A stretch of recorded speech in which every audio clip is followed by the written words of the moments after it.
मित्रांनो, तुमचं पुन्हा एकदा GB स्टोरी टेलर या यूट्यूब चॅनलवर स्वागत आहे. आजच्या आपल्या गोष्टीचं नाव आहे चकवा. लेखक अविनाश गुरव. पण गोष्ट सुरू करण्याआधी जर कोणी या चॅनलवर पहिल्यांदाच आलेले असाल तर त्यांनी ह्या चॅनलला सबस्क्राईब करायला विसरू नका. चला तर मग अजिबात वेळ न घालवता गोष्टीला सुरुवात करूया.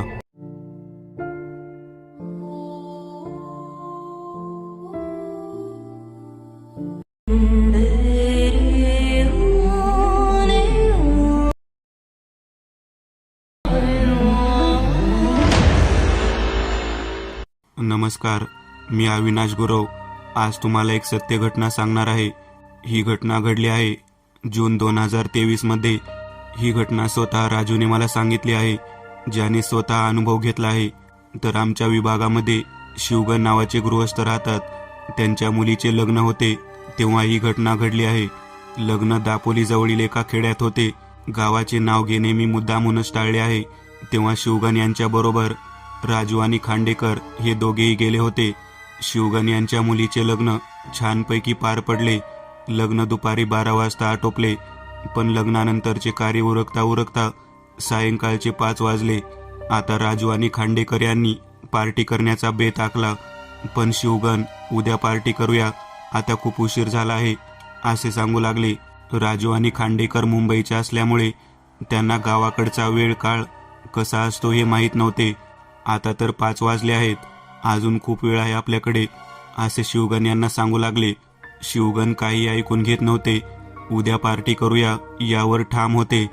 पण राजू आणि खांडेकर यांच्या अति आग्रहाखातर त्यांनी नमते घेत पार्टी करण्याचा निर्णय घेतला खरा, पण जवळ वाहन नव्हते. त्यामुळे चालत जायचे आणि चालत यायचे असा कार्यक्रम ठरला. तिघेही जण गावापासून 4 ते 5 किमीच्या अंतरावर असलेल्या बाजारपेठेत जाण्यास निघाले. पेठेत पोहोचायला त्यांना सायंकाळचे 6 वाजले. मग त्यांनी तिथे बऱ्यापैकी मदिरा प्राशन केली आणि अजून थोडी मदिरा पार्सल पण घेतली. दारू पिल्यावर यांना मांसाहार खाण्याची इच्छा झाली, म्हणून ते चिकन, मच्छी, मटण काय भेटेल ते घेऊन जाऊया असा विचार करून खरेदीला निघाले. तिथली ताजी मच्छी पाहून त्यांनी मच्छी घेतली. रात्रीचे 9 वाजले होते. बाजार बंद व्हायची वेळ झाली होती. मच्छी विकणारी बाई शिवगण यांच्या ओळखीचीच होती, म्हणून तिने त्यांना इथून लवकर घर गाठायचा सल्ला दिला. शिवगण, इतक्या उशिरा कसं काय आला हो? लवकर घरात जा हो, पाहुण्या लोकांक नको तो त्रास व्हायचो. त्या बाईच्या अशा बोलण्यावर राजू आणि खांडेकर यांनी शिवगणांना कारण विचारले. राजू, कसला त्रास? काय बोलते ही बाई? खांडेकर, हो शिवगण, चोर डाकू तर नाहीत ना तुमच्या गावाला? मच्छी नाही भेटली तरी चालेल आपल्याला, पण त्यांचा फुकटचा मार नको.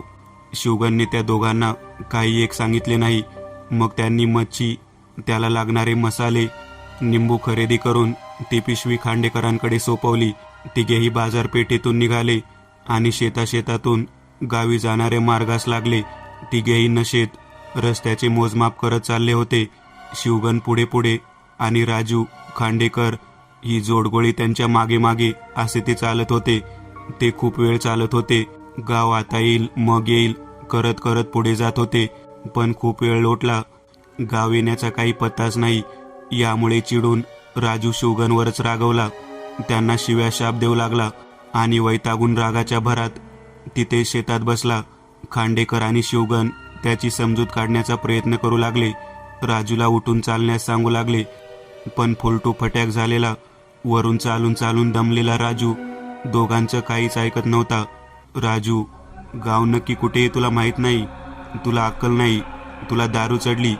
असे बोलत शिवगणला अश्लील शिव्या देत होता. शिवगण आणि खांडेकर हे खूप वेळ राजूला समजावून तिथून उठण्याची विनंती करत होते, पण राजू तर शिव्यावर शिव्या देत होता. आणि अचानक राजूच्या खाड करून खणखणीत जोरदार कानाखाली पडली. राजूचा कान सुन्न पडला होता. सर्वीकडे शांतता पसरली. शिवगण आणि खांडेकर काय बोलत आहेत हे त्याला ऐकू येत नव्हते. त्याला फक्त कानातून येणारा घंटानाद ऐकू येत होता. थोड्याच वेळात राजू भानावर आला आणि शिवगणवर भडकला. आधीपेक्षा अधिकच अश्लील शिव्या देऊ लागला. काय रे, एकतर रस्ता चुकवलास, वरून माझ्यावर हात पण उचलतोस. हा खोटा आरोप ऐकून शिवगण पण चिडले. ते त्याला म्हणाले, अरे मी कशाला तुझ्यावर हात उचलेल, सारखे काही पण बोलू नकोस. असे म्हणत शिवगण राजूला शिव्या देऊ लागले. दोघांचे शिव्यावर शिव्या चालूच होते आणि तितक्यात पुन्हा कानाखाली वाजली. ती शिवगण यांच्या गालावर पडली. इतका जोरदार प्रहार होऊनही ते शुद्धीवर होते आणि हा काय प्रकार आहे हे आता शिवगण यांना कळून चुकले होते.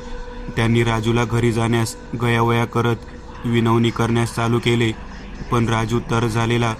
त्याला शिव्या देण्याशिवाय दुसरं काही सुचत नव्हतं. थोड्या वेळात राजू कसा बसा उठून उभा राहिला तसा त्याच्या पाठीवर एक जोरदार लाथ पडली. "अगं आई ग" करत धडपडणाऱ्या राजूला शिवगण पकडायला गेले तर शिवगण यांना कोणीतरी बाजूला ढकलून दिले. तसे ते जोरात जमिनीवर पडले. आता राजू त्यांच्याकडे मदतीसाठी जाऊ लागला तर त्याला मागून कोणीतरी जोरात खेचून जमिनीवर फरफटले. खांडेकरांना काही सुचत नव्हते की हा काय प्रकार चालू आहे. ते फक्त मूकदर्शक बनून त्या दोघांची सर्कस बघत होते. इकडे राजू आणि शिवगण एकमेकांना सांभाळायला पुढे सरसावायचे. तसे त्यांच्या कधी कानाखाली वाजायची तर कधी पाठीत, पोटात लाथा पडायच्या, कधी जमिनीवर फरफट होत होती. असाच प्रकार खूप वेळ चालू होता. ते दोघे केविलवाण्या स्वरात "आई ग, मेलो रे, वाचवा रे, देवा रे, बाप रे" असे विवळत होते. खांडेकरांनी पुढे होत दोघांना उठवले आणि तोच त्यांना मार बसणे पण बंद झाले. दोघे आता खांडेकराच्या आधाराने चालू लागले. पुष्कळ मार बसल्यामुळे राजू आणि शिवगण पूर्ण दमले होते. नाक, तोंड, ढोपर पूर्ण सोलटले होते. त्यांचे कपडे सुद्धा जागोजागी फाटून गेले होते. फारच दयनीय अवस्था झाली होती त्यांची. तिघेही खूप दूरवर चालत आले. तेवढ्यातच त्यांना समोरून उजेड दिसला. तो उजेड एका कंदिलाचा वाटत होता. तो यांच्याच दिशेने येत होता. तिघेही त्या उजेडाकडे पाहत चालत होते. आता तो उजेड आणि हे तिघे जण जवळजवळ आले. त्यांनी बघितले तर एक माणूस कंदील घेऊन होता. त्या माणसाने भला मोठा फेटा बांधला होता व त्याच्या हातात एक लांब काठी तर अंगावर घोंगडी होती. त्याने राजू आणि शिवगण या दोघांची अवस्था बघितली आणि त्याने त्यांना प्रश्न केला, "कोण तुम्ही आणि कुठं चाललात?" त्यावर शिवगण यांनी आपल्या गावाचे नाव सांगितले आणि तो माणूस चकित झाला. तो म्हणाला, "अरे तुम्ही इथं कुठं निघालात? तुमचं गाव तर त्या बाजूला राहिले बघा. मला वाटते तुम्ही रस्ता चुकलात. चला असू दे, मी तुम्हाला तुमच्या गावाजवळ सोडतो. चला लवकर." आता ते चौघेही गावाकडे निघाले. इतक्यात त्याच्या मागून एक भयंकर आवाज आला, "तू जा इथून, पण यांना इथं सोडून जा. आज सोडणार नाही यांना."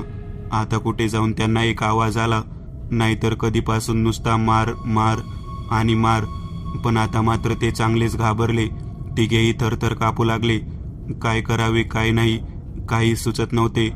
त्यांना आता जागेवरून हालायला सुद्धा जड जात होते. त्यांचे पाय तर पुढे सरकायला तयारच नव्हते. अशी वाईट परिस्थिती झाली होती त्यांची. तसा कंदीलवाला माणूस म्हणाला, "आता सगळ्यांनी गप्प राहा आणि पुढे चालत राहा. कितीही काही झालं तरी कोणी बी चुकून सुद्धा मागं वळून बघायचं नाही. मागं बघितलं तर तुमचा मुर्दा पडलाच म्हणून समजा." कंदीलवाला असे बोलल्यावर तर ते जीव मुठीत घेऊन एक एक पाऊल पुढे टाकू लागले. आज सोडणार नाही कुणाला. पुन्हा मागून आवाज आला. आता तर तिघांची चांगलीच गाळण उडाली. ते भरभर पावले टाकू लागले. या घाईत राजू दणकन जमिनीवर आपटला. तसे खांडेकर, शिवगण दचकले. राजू उठण्याचा खूप प्रयत्न करत होता, पण त्याला उठताच येईना. ते तिघेही त्याला उचलायला लागले. तेवढ्यात मागून कर्कश आणि जोरजोरात हसण्याचा आवाज आला. त्या आवाजाच्या भीतीने शिवगण सुद्धा राजूच्या बाजूला धाडकन पडले. आता दोघांना उठवायचं होतं. एकतर नशेत असल्यामुळे त्यांना नीट चालता पण येत नव्हते आणि त्यात ही भलतीच बला मागे लागली होती. यामुळे खांडेकरची पुरती नशा उतरली होती. ते दोघे कसे बसे उठले व चालायला लागले. थोडे पुढे जातात न जातात तोच मागून रडण्याचा आवाज येऊ लागला. आता तर खांडेकर त्या दोघांना सावरता सावरता स्वतः पडता पडता वाचले. त्यांनी स्वतःला सांभाळून घेतले. या गोंधळात सुद्धा तो कंदीलवाला माणूस त्यांना मागे न पाहण्याचा वारंवार सांगत होता. थोड्याच वेळात त्यांनी गावाची वेस आणि तिथे उभी असलेली काही माणसे दिसली. ते बॅटरी घेऊन यांच्या दिशेने उजेड फेकत होते. आता कसे बसे तिघेजण गावाच्या वेशीजवळ पोहोचले तरी त्यांच्या मागे ते चित्रविचित्र आवाज येणे सुरूच होते. तो कंदीलवाला माणूस त्यांना म्हणाला, गावाकडे बघत जायचं, अजिबात मागं बघायचं नाही, पळत जा. आणि तो माणूस तिथेच थांबला. आता आवाज येणे बंद झाले होते. तिघेही गावाजवळ पोहोचले.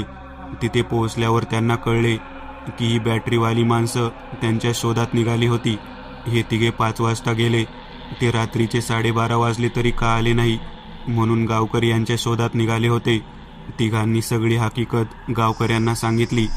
तेव्हा त्यांना गावकऱ्यांनी सांगितले, तुम्ही चकव्याच्या फेऱ्यात घावला होता आणि खांडेकरच्या हातात लिंबूची पिशवी असल्याने ते वाचले. तुमचे नशीब बलवत्तर, म्हणून तुम्हाला वेशीवर असलेला रखवालदार भेटला, नाहीतर तुमचे आज काही खरे नव्हते. राजू आणि शोगन यांच्या शरीरावर, तोंडावर जखमेचे व्रण अजूनही दिसून येतात. मी एक नवीन चॅनल ओपन करत आहे. त्यावर तुम्हाला ॲनिमेटेड हॉरर स्टोरीज पाहायला मिळतील. त्या चॅनलची लिंक या व्हिडिओच्या डिस्क्रिप्शनमध्ये दिलेली आहे. चॅनलला सबस्क्राईब करायला विसरू नका. मित्रांनो, आज पुरतं एवढंच. तुम्हाला जर काही गोष्ट आवडली असेल तर नक्की लाईक करा. तुमच्यापैकी बरेचसे जण व्हिडिओ लाईक न करताच पळून जातात, पण हा जर व्हिडिओ तुम्ही लाईक केला तर मला जरा बरं वाटेल आणि असेच भारी भारी व्हिडिओ बनवायची माझ्यात एनर्जी येईल. त्यामुळे नक्की लाईक करा. आणि अजूनही कोणी या चॅनलला सबस्क्राईब केलेलं नसाल तर लगेच सबस्क्राईब करून टाका. आणि बाजूची घंटी ती मात्र दाबायला विसरू नका. देवाची घंटी आहे ती. चला तर मग पुन्हा भेटूया अशीच एक आगळी वेगळी गोष्ट घेऊन पुढच्या भागात.